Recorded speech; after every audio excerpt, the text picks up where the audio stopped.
आजादी के बाद कुछ बदला हो या ना बदला हो, क्यों ना आज हम हर एक चीज का दोषारोपण नेहरू पर कर ले, लेकिन उसी नेहरू और गांधी ने आज हम देशवासियों को सही राजनीति और गुड पॉलिटिक्स का फंडा बतलाया।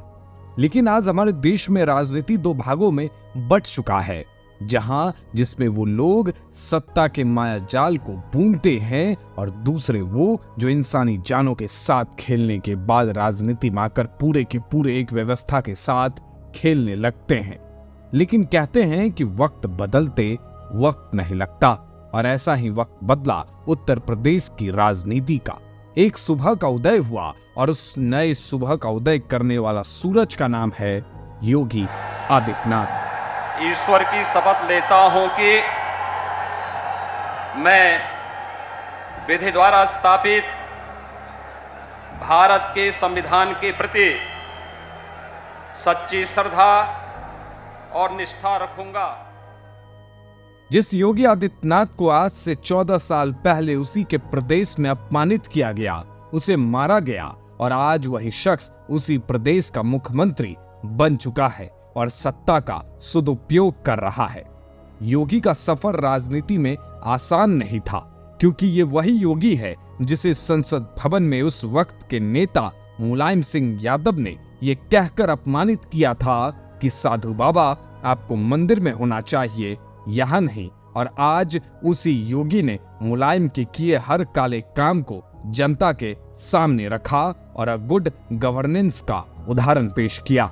जिस उत्तर प्रदेश में कभी कट्टों और गोलियों की आवाज आम हुआ करती थी और दंगे तो रोज की बात हो गई थी, आज उसी उत्तर प्रदेश में क्राइम रेट घटा और पहली बार किसी प्रदेश में अपराधी गले में पटका पहनकर अपनी जान की भीख मांग रहा है।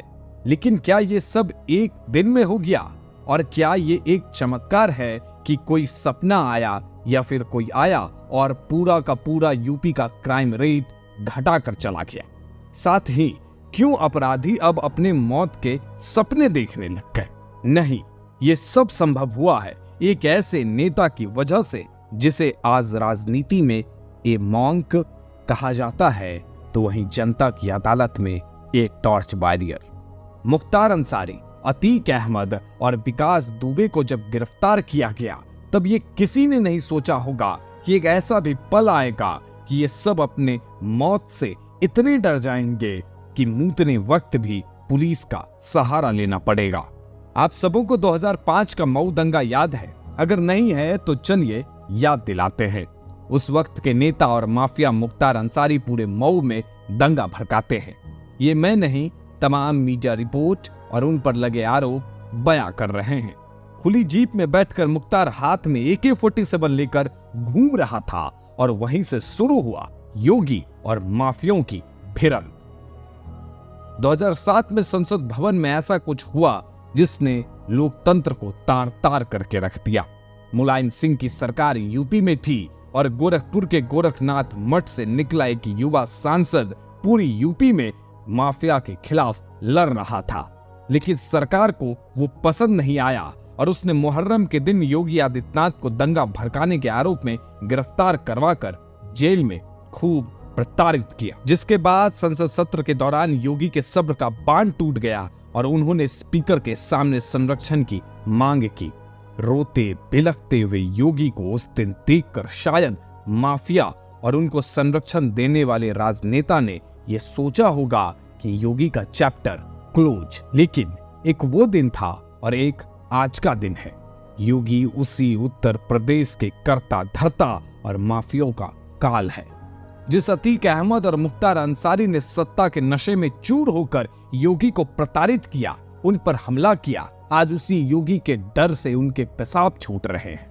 डर यहां तक था कि अतीक अहमद मूतने वक्त भी पुलिस का सहारा लेकर डरते डरते मूत रहा था।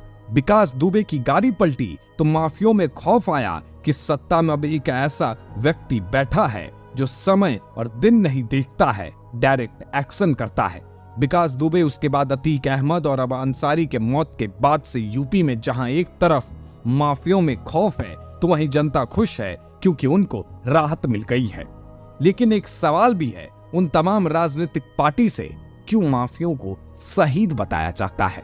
क्यों माफिया के मौत पर ऐसा मातम मनाया जाता है जैसे कोई स्वतंत्रता सेनानी शहीद हुआ हो?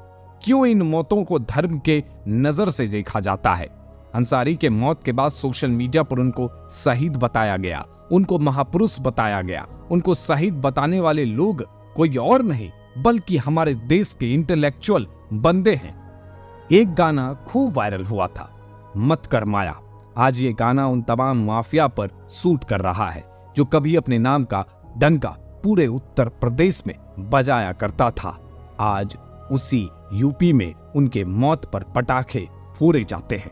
सत्ता बदलती है, उसका नियत है परिवर्तन, लेकिन योगी ने जो किया वो असल में एक मिसाल बन चुका है और वहीं से शुरू होता है ए मॉन्क ए टॉर्च बैरियर का सफर।